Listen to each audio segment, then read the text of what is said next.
Hey, Renee. Let's take a little trip down memory lane, okay? Okay. So what do you think of when I say Charleston, South Carolina? Grits-a-palooza. Grits-a-palooza. For those of you at home, Grits-a-palooza was an incredible 3-day blowout weekend party we had at Beth Price's home. Beth is our director of recipe testing, and so many testers just descended upon Charleston and her home. It was amazing. It was unbelievable. So many people, so many restaurant meals, so many home-cooked meals, so many great conversations about food, so many cocktails. David, I particularly remember you not being able to handle your own signature cocktail. The Fatty Daddy. The Fatty Daddy. Yep. The Fatty Daddy had too many Fatty Daddies that night. And that oyster roast. All right, I'm going to change the topic. You're starting to look a little red in the face. Okay, the oyster roast. And do you remember the one ate so many oysters? Yes. That Clayton, Beth's husband, had to keep him away. He was eating so many oysters. Oh, that was such a great time. Sir, put the oysters down. So many amazing chefs and food stars also joined us. There was Natalie Dupree and Hugh Atchison. Yes, and do you remember that Beth and Marilee crashed Art Smith's birthday party? Do you remember that? Oh, I'd forgotten all about that. Right? That's right. Oh my God. And who else was there? Well, Rebecca Lange, Southern Food Authority and cookbook author. Of course, yes. And she's here with us today to talk about all things Southern. David, all things Southern. That's a lot of things. Can you be more specific? Well, yeah. I mean, she will talk about fried chicken, right? I do want to know more about fried chicken and slaw. But the thing that I truly, truly want to know more about is pimento cheese. That was just Oh my God, you and your pimento cheese fetish. Yes, well, give me mayo, give me cheese, and this boy's in heaven. I don't even want to go there. I'm David Leet, the founder of the website Leet's Culinario. I'm Renee Shetler, its editor-in-chief. And this is Talking with My Mouthful. Welcome to the show, Rebecca. We're glad you're here. Oh, thanks so much. Me too. So, Rebecca, I've got to ask, in your bio, you explain that you're a professionally trained chef, which pretty self-explanatory. You also mentioned that you're a chicken of Natalie Dupree. Yeah. Can you explain that, please? What is that? A chicken? That could mean lots of things, right? Right. So Natalie is, as y'all know, the godmother of all Southern food. And so when Natalie takes a woman in particular under her wings and really trains them to be a professional and to be a self-supporting woman and really kind of teaches you so many life lessons. It's not just kitchen stuff. It's everything. You become a chicken. So, and Natalie, which may kill me for saying this, but sometimes Natalie has trouble remembering first names. So a lot of times, you know, if you're in a crowd and you're at an event and Natalie's signing a zillion books and she needs you to come over, she'll just call chicken. And all the chickens will come running. So once you're a chicken, you're always a chicken. So I'm middle age, I should say, and I'm always a chicken, you know. So, and the chickens live everywhere. There's chickens all over the country. And so if you ever meet a person who's a chicken, they know immediately what you're talking about. So that is sort of like the Southern woman's way of a guy saying, hey, babe, come on over here. Hey, babe, she's got chicken, right? She has chicken. I think chicken works better than babe. I would take that any day. I think so, too. So speaking of chicken, I think this is a very appropriate segue, right, Renee? Beautiful. We're going to be talking about fried chicken, Rebecca, because, of course, you have a book out on fried chicken. And it's so Southern. Very Southern. We want to get your ideas, of course, on how to make the perfect fried chicken. And Renee and I were talking. We kind of think that there are three major elements to fried chicken. The three big elements are, of course, the chicken, and then the coating, which kind of includes any kind of liquid that you're using to soak it in, and also the oil. So why don't we start with the chicken? What kind of chicken do you use? So I prefer a chicken that is a perfect case scenario would be about 3 pounds. And that doesn't necessarily mean that you can't fry a bigger chicken. I have fried a lot bigger chickens, and for some applications, bigger chickens work great. But if I'm going to fry chicken at my house on a Friday night, I'm going to use a chicken between 2.5 to 3 pounds. And the reason I say that is because, and this is true even with every other animal, probably with ourselves as well. So the older we get, the tougher we get, the more, y'all know what I'm saying. Okay. Yeah, I'm a tough old bird. Okay. Yes, I think we all move in that direction. So a younger chicken is a more tender chicken. It's also a lot easier when you're cutting up a chicken and you want all the same size pieces, obviously, that a young bird works better.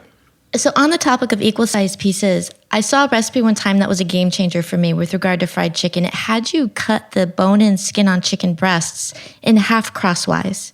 And it just ensured a quicker cooking time because sometimes, they're mammoth these days. They are. And so what that does, it effectively gave you more surface area and less possibility for the exterior to be scorched and the interior to be raw, right? But I'm just curious if you have a different way around that. I think that is the best case scenario when you have a huge chicken breast. And so you don't ever want to fry 8 pieces of chicken, which is what the normal you would cut a bird into, and have a little thigh and a little drumstick and this gigantic chicken breast, which happens all the time if you buy... Behemoth. Right. Yeah. Right. And if you buy a package of chicken with all of the chicken cut up in a package, that's when you end up with those huge chicken breasts. And that's because most of those pieces in that package, or all of them, came from 8 different birds. Right. So you may have a thigh from a bird that was little, and you've got a breast from a bird that was huge. That's interesting. And so one reason to prevent that is to take your own chicken, a whole chicken, and cut the chicken up yourself. And then you have much more proportionate pieces, if that makes sense. It does. I don't know where I can find 2.5 pound or 3 pound chickens around here. They just don't exist. Where are you finding these? So in the South, that's a very common size. And we call them a fryer chicken. So if you went to the grocery store in the South and looked for a fryer, it's going to be a little chicken. And what we have here, we have a lot of, obviously, poultry production in the South. And we have a local company, Springer Mountain Farms, that probably ships up your way as well. But they always have small, good chickens. But you have to look for a young chicken, and maybe they're labeled differently where you are, and they may not be a fryer chicken. But as you move into bigger chickens, you get labels like a broiler chicken, and you get, those older, angry birds. So you want to look for the little ones. Angry birds. Very funny. Angry birds. If you can't find the little bitty guys, then just go ahead and fry nothing but drumsticks or fry nothing but thighs, which is my favorite cut of chicken by far. Nice. Mine too. And that's a great tip. You know why? Because the average size up here is between 4 and 5 pounds. We've had some 5.5 pounds. That's like a turkey. It's like it's right. It's like a small cat, Yeah, and it so is. it's hard to find 2.5 pound. And get that visual out of my mind. Okay, so enough about chicken. I don't want David to go on. What about the coating, right? Do you brine it first? Do you flour it? Do you batter it? I have done all of the above countless times. And really, if you want to get down to the heart of the tradition in the South, it's buttermilk brining. And the reason that we soak it in buttermilk is because buttermilk was very common. Everybody had buttermilk. And the buttermilk actually has enough acid in it that it is breaking down some of those tough proteins in the chicken that not only makes the chicken more moist, but it makes the chicken a lot more tender at the same time. But saying that, the world was frying chicken long before we fried chicken in the South. So there are other countries that fry chicken that have never thought about putting it in buttermilk. So a lot of times you'll see in other places around the world where they're using, just salt. And strangely enough, my grandmother, who I learned almost everything I know about a lot of things from, used only salt. She didn't use water. She didn't brine the chicken in a traditional sense, but she had her chicken, her little happy chicken, and she sprinkled it with salt and then left it sitting in the fridge overnight. And that was it. My grandmother did the same thing, Rebecca. She would coat the chicken in salt. She didn't fry chicken traditionally the way it's done in the South. She would make other dishes, but she definitely would coat it in salt. And, salt is kind of a magic ingredient. And I think our grandmothers knew that.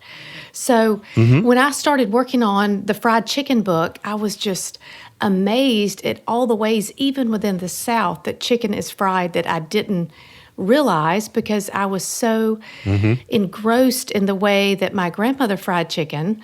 Well, sure. That it was really a fascinating learning process. And she only did, as I said, the salt. It came out of, literally from the salt, went straight into a light coating of flour. And it is an all-purpose Southern flour. And then straight into melted shortening in a skillet. All it was flour and salt and pepper. Is that what you're saying, the coating? That's what I'm saying. And it's so funny because no matter what the fried chicken is, you may not find that fried chicken to be amazing, but I find it to be amazing because that's the fried chicken that is in my soul. I grew up with that chicken. Of course, you grew up on. Absolutely. Yeah. And that's, it happens so much with fried chicken. Nobody can say, oh, I tried a fried chicken at so-and-so restaurant. It's the best I've ever had. Because if you grew up in the South, the best fried chicken you ever had was either at your mom's stove or at your grandmother's stove. I love that. Sure. And it just always seems to work that way. So just to go through, you have a buttermilk brine. Is there any salt in that buttermilk? Well, when I use buttermilk at my house, I do salt the buttermilk. I think salting in layers is essential. It doesn't matter what you're cooking. Salt is your friend, which the cardiologist is going to not like to hear that. But I do put salt in the buttermilk, and I think really using whole buttermilk, I don't know what y'all can find where you are, but for us in the South, finding whole buttermilk doesn't make any sense, but it's difficult. So I actually buy whole buttermilk only at one grocery store that I can find it, and it's shipped down here from Pennsylvania. So I don't really care for light buttermilk. It's really kind of watery and thin, and a thick buttermilk should have personality and come out and talk to you. I mean, when you have whole buttermilk. What brand is this buttermilk? It is called Marburger, and it comes in a perfectly sized little jug. And this is a lesson I learned from Natalie Dupree, which may stress y'all out, but buttermilk will not go bad. So if you looked in my refrigerator right now, then you would see buttermilk that's dated like maybe early April, late March, and it's totally fine. Readers, we are not recommending that you do this at home. We're just sharing our own personal experience of our guest. We take no responsibility whatsoever. You're taking your health in your own hands, listeners. So, So now that we've got the buttermilk brine, we've got the simple flour, salt, pepper coating, right? We're about to fry.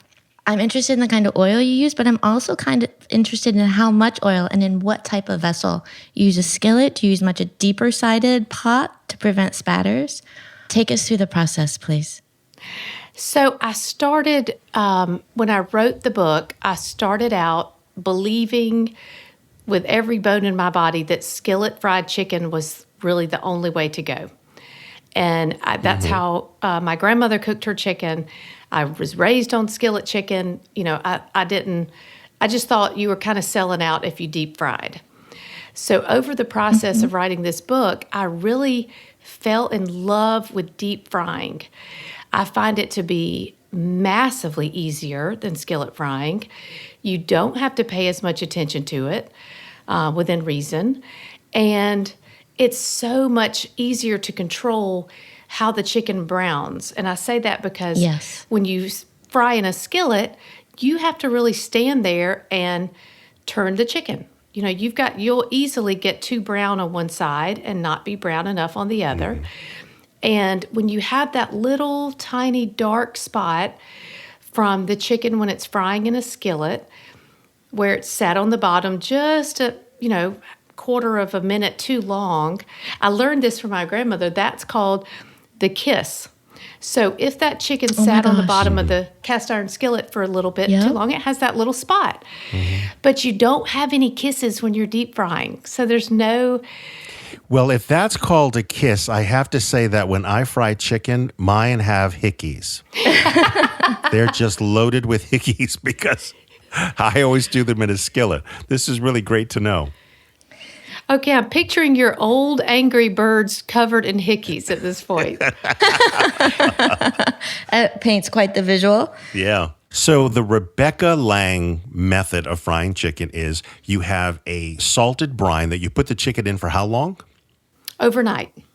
Overnight. Then it goes into a flour, salt, and pepper coating. And then it goes into a deep fryer, which you use shortening, right? When I'm deep frying, I actually use most of the time canola oil.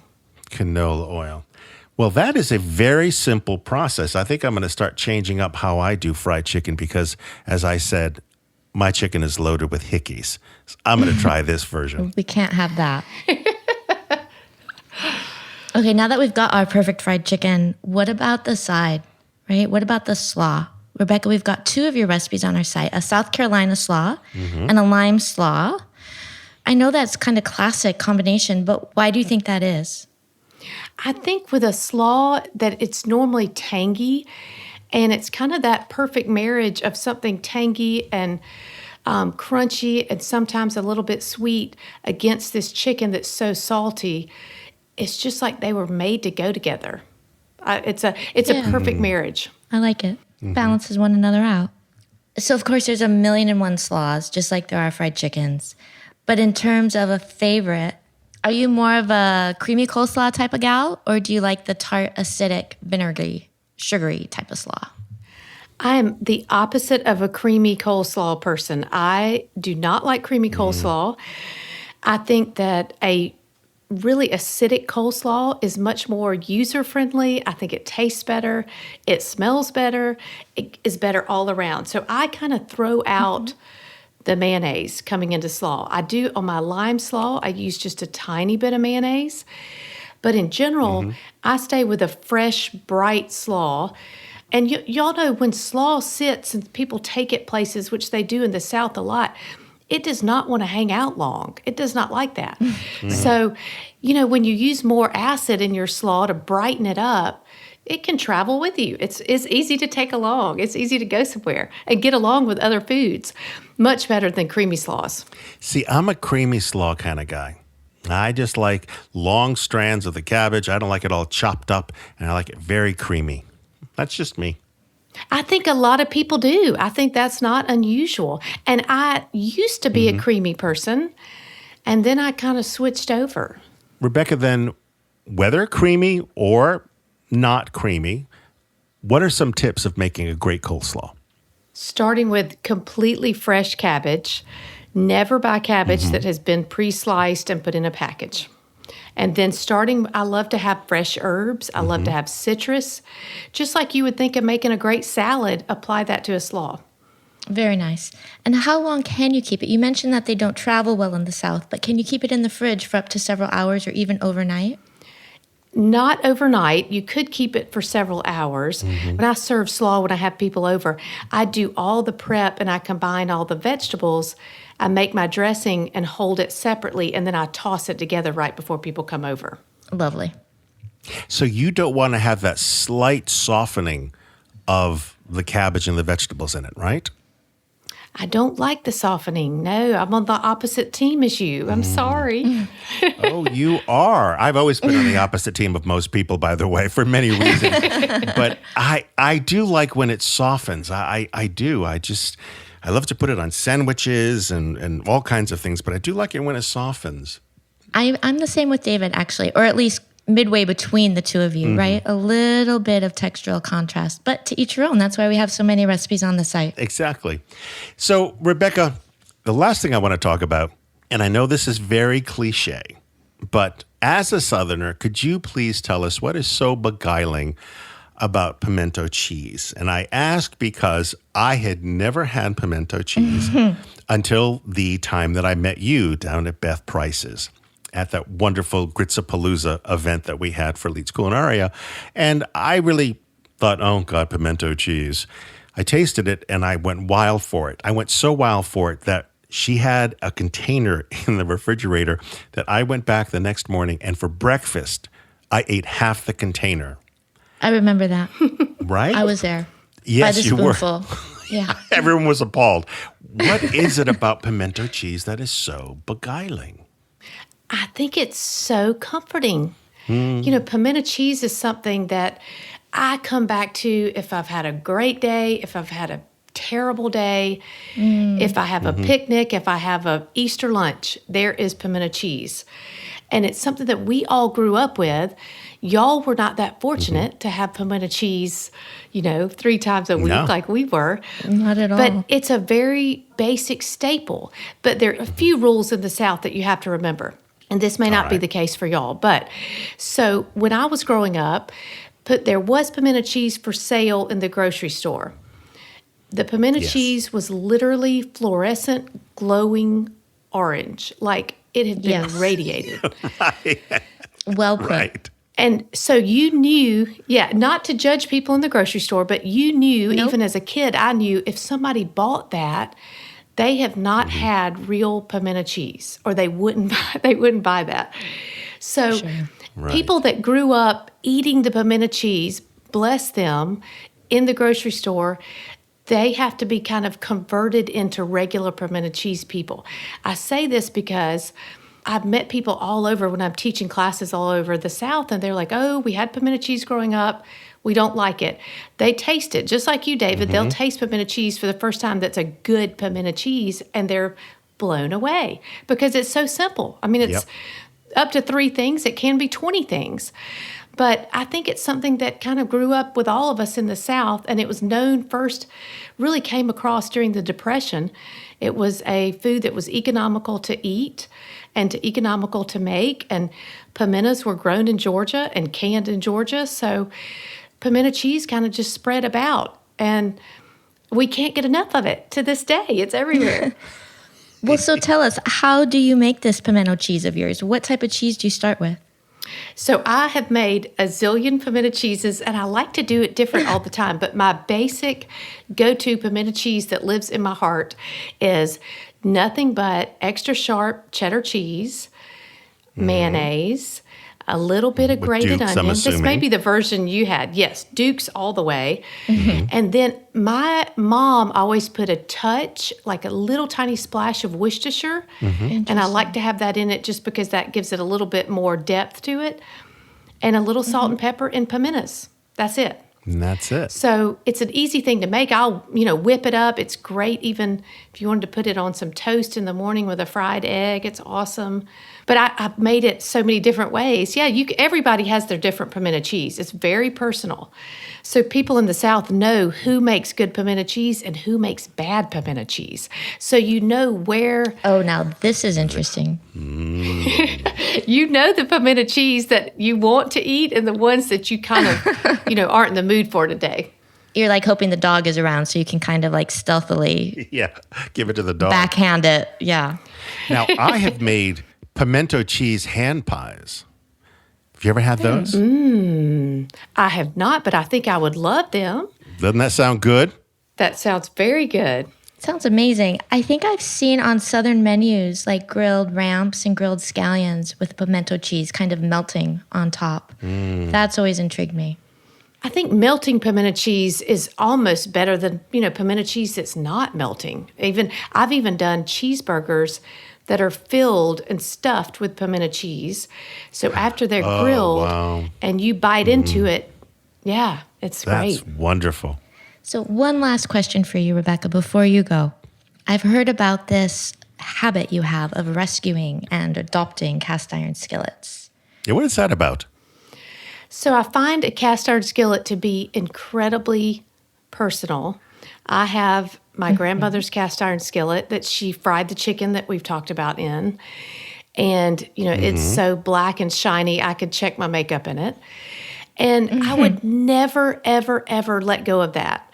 So if I see at a yard sale or at a estate sale a cast iron skillet that is being given away by somebody's family, number one, that person deserves to come back and return the favor to the family member that put it out for sale. But second, it needs a home and it needs somebody to love it because they're made to be loved and they are such a workhorse. Most people that use a cast iron skillet work it to death, and that's what it's made for. So I never want them to be unloved. And so they come in my kitchen and they start frying chicken, and that they're all happy there. I think maybe your next book should be about cast iron skillets, or at least your next poem. That's a good point. It should. Rebecca, thank you so much for coming on the show. We loved talking fried chicken and slaw and pimento cheese with you. It was really a pleasure. Thank you. I had a great time, y'all. Thank you. Rebecca Lange is a recipe developer and author of 7 books on Southern cooking. She is a 9th-generation Southerner, so don't you go doubting her pedigree. You can find Rebecca at RebeccaLangCooks.com and on Twitter and Instagram at RebeccaLangCook. I say, young lady, can I have a menu and a big old glass of sweet tea? Renee, I'm sure that with having Rebecca on the show, you must have some marvelous Southern specialties lined up for next week. I do. We take a definite Southern bent this week. We take a little leisurely approach to things since it is summer. We've got a homemade sriracha sauce that you let ferment for quite some time, but let me tell you, it's worth the patience. We also give you a recipe, one of our finest, for raspberry jam. So simple, just 2 ingredients, berries and sugar. We take it outside, long and slow barbecue beef ribs. And then for those of you who are stuck inside, pull out your slow cooker. We've got a pulled pork recipe that you will never guess wasn't outside on the smoker from dawn till dusk. Ooh, that's great. And for dessert, twist on a classic, blueberry hand pies. We take the filling that you're accustomed to, but we have you wrap it within individual portions of pastry, and then you deep fry it until it's crisp, flaky on the outside, molten on the inside. So this might be the very first time that I thank the Lord above that he has blessed me with very large hands. And you know what that means, don't you, Renee? Big hands, lots of hand pies. But who's counting? This podcast is produced by Overt Studios, and our producer is the good old boy, Adam Claremont. You can reach Adam and Overt Studios at overtstudios.com. Remember to subscribe to Talking with My Mouth Full on your favorite platform and listen to us wherever you go. And if you like what you hear and want to support us, leave a review and rating on iTunes. Ciao. Ciao.